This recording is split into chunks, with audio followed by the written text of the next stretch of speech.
Hello friends, आइए आज हम प्रकाश विद्युत समीकरण को समझेंगे।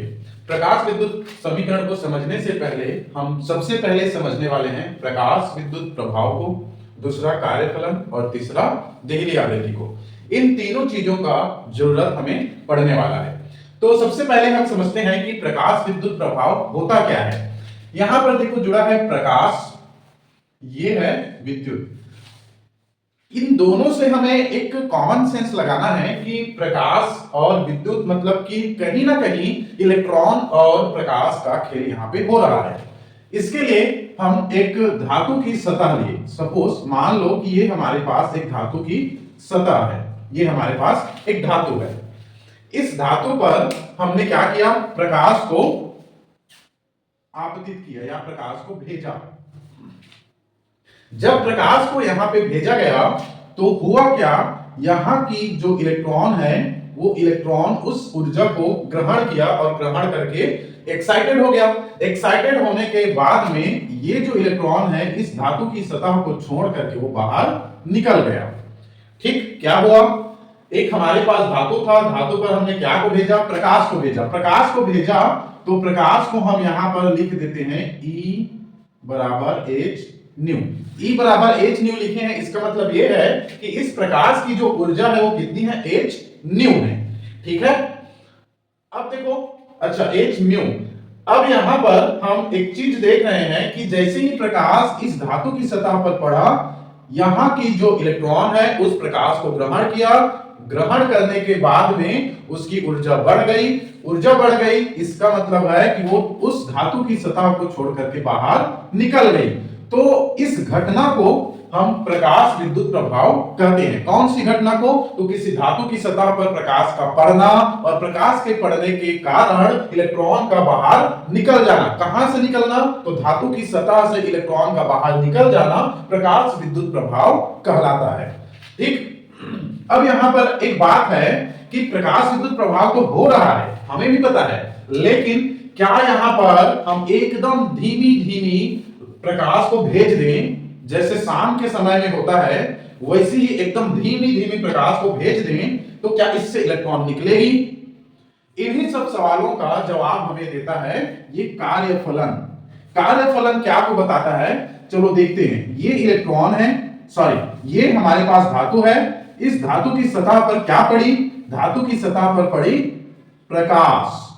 ठीक है, धातु की सतह पर पड़ी प्रकाश।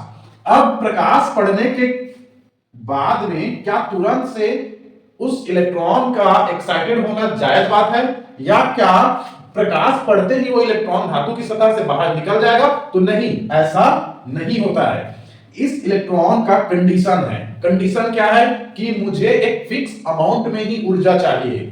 तो फिक्स अमाउंट में ऊर्जा चाहिए, मान लो उदाहरण के लिए ये बोल रहा है कि मुझे 50 इलेक्ट्रॉन वोल्ट का ऊर्जा चाहिए, हालांकि इससे कम में भी निकल जाता है, मैं उदाहरण बता रहा हूं। तो ये क्या बोल रहा है कि मुझे कितना इलेक्ट्रॉन ऊर्जा चाहिए, तो मुझे 50 इलेक्ट्रॉन वोल्ट की ऊर्जा चाहिए।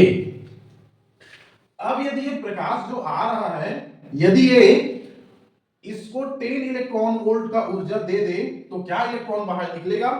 नहीं निकलेगा। इसका डिमांड ही है कि मुझे कितना चाहिए, मुझे चाहिए 50 इलेक्ट्रॉन वोल्ट। लेकिन ये कितना दे रहा है, ये दे रहा है 10 इलेक्ट्रॉन वोल्ट। इसका मतलब ये है कि ये इलेक्ट्रॉन अभी नहीं निकलेगा। कब निकलेगा? जब उसकी डिमांड पूरी हो जाए। कितना डिमांड है? उसका डिमांड है 50 इलेक्ट्रॉन वोल्ट। तो ये जो उसका डिमांड है, इसी डिमांड को बोला जाता है कार्यफलन। ठीक, कार्यफलन क्या है, तो किसी इलेक्ट्रॉन का बाहर निकलने के लिए आवश्यक मिनिमम ऊर्जा को, कम से कम ऊर्जा को हम क्या कहेंगे, कार्यफलन कहेंगे। ठीक है, एक बार और देख लेते हैं। ये हमारे पास क्या है, धातु की सतह है या फिर धातु है, ये उसकी सतह है और उसमें एक छोटा सा इलेक्ट्रॉन है। इस इलेक्ट्रॉन को हमने क्या दे दिया, प्रकाश दे दिया। प्रकाश को मैं एच न्यू से दर्शा दिया यहां पे। ठीक है, सॉरी एच न्यू से दर्शा दिया मैं। अब यहां पर जैसे ही यहां पर प्रकाश पड़ा तो इससे इलेक्ट्रॉन तुरंत से बाहर नहीं निकलेगा। बाहर निकलने के लिए इसको एक मिनिमम ऊर्जा की रिक्वायरमेंट है। तो इस मिनिमम ऊर्जा को, जिसको देने के बाद में इलेक्ट्रॉन बाहर निकल जाएगा, उसी ऊर्जा को हम कार्यफलन कहते हैं। तो कार्यफलन क्या है? एक मिनिमम ऊर्जा है, न्यूनतम ऊर्जा है, जिस ऊर्जा को देने के बाद में इलेक्ट्रॉन बाहर निकल जाएगा। इससे कम में इलेक्ट्रॉन बाहर नहीं निकलेगा। यहां तक कि 49 भी दे दो वो नहीं निकलने वाला, उसको चाहिए 50 मतलब 50। ठीक, इसको एक और अच्छा से उदाहरण से समझते हैं। जैसे आपको एक क्या करना है, मूवी देखने जाना है, और उस मूवी देखने के लिए आपको चाहिए 150 रुपए का टिकट, और आपके पास है 145 रुपए, 5 रुपए कम पड़ रहा है। तो वो टिकट काटने वाला बोलेगा कि नहीं, मुझे तो 150 ही चाहिए, 150 नहीं रहेगा तो मैं आपको टिकट नहीं दूंगा। तो आपको मूवी देखने के लिए कितना रुपए चाहिए? 150 रुपया ही चाहिए। तो इस मिनिमम रिक्वायरमेंट को आप क्या कहेंगे? कार्यफलन कहेंगे। ठीक, वह कम से कम रिक्वायरमेंट, वह कम से कम ऊर्जा जिसको देने से इलेक्ट्रॉन धातु की सतह को छोड़ के बाहर चली जाए, उसको कार्यफलन कहते हैं। चलो, तो देहली आवृत्ति क्या है?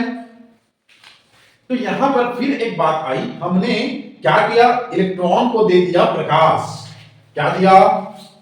यहां पर हमारे पास क्या है? एक धातु की सतह है। इस धातु की सतह पर है एक छोटा सा इलेक्ट्रॉन, इसको दे दिया हमने क्या? प्रकाश। अब प्रकाश दिए तो क्या हर प्रकार के प्रकाश में इलेक्ट्रॉन निकल जाएगा? मैं एकदम सुबह सुबह जैसे ठंड के दिन में प्रकाश पड़ता है, एकदम थोड़ा थोड़ा वैसी वाला प्रकाश दे दूं तो क्या निकल जाएगा? या फिर क्या मैं इसको एकदम लो क्वालिटी का प्रकाश दे दूं तो क्या इलेक्ट्रॉन निकल जाएगा? नहीं निकलेगा। ये इलेक्ट्रॉन दो चीज, एक क्या बोल दिया कि मुझे मिनिमम क्या चाहिए? ऊर्जा चाहिए। मिनिमम क्या चाहिए? ऊर्जा चाहिए। तो मिनिमम ऊर्जा को क्या कहते हैं? कार्यफलन। लेकिन दूसरा चीज वो ये बोलता है कि मुझे वो प्रकाश जो दे रहे हो ना, उसकी क्वालिटी भी अच्छी होनी चाहिए। तो उस क्वालिटी का भी ये क्या कर दिया है? एक मिनिमम फिक्स क्या कर दिया है? क्या कर दिया है? फिक्स कर दिया है उसकी आवृत्ति को। कौन सी आवृत्ति? मिनिमम आवृत्ति। ठीक, मिनिमम फ्रीक्वेंसी। तो इस प्रकाश की एक मिनिमम फ्रीक्वेंसी भी उन्होंने फिक्स करके रखा हुआ है।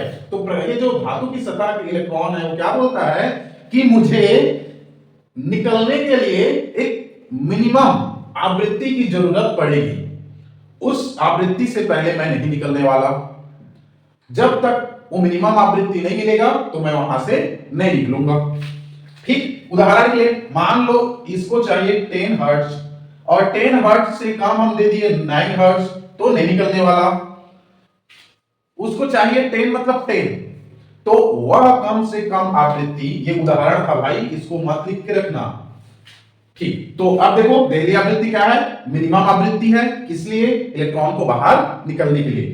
तो वह कम से कम आवृत्ति, ठीक है, वह कम से कम प्रकाश की आवृत्ति जो इलेक्ट्रॉन को बाहर निकालने के लिए आवश्यक हो, देहली आवृत्ति कहलाती है।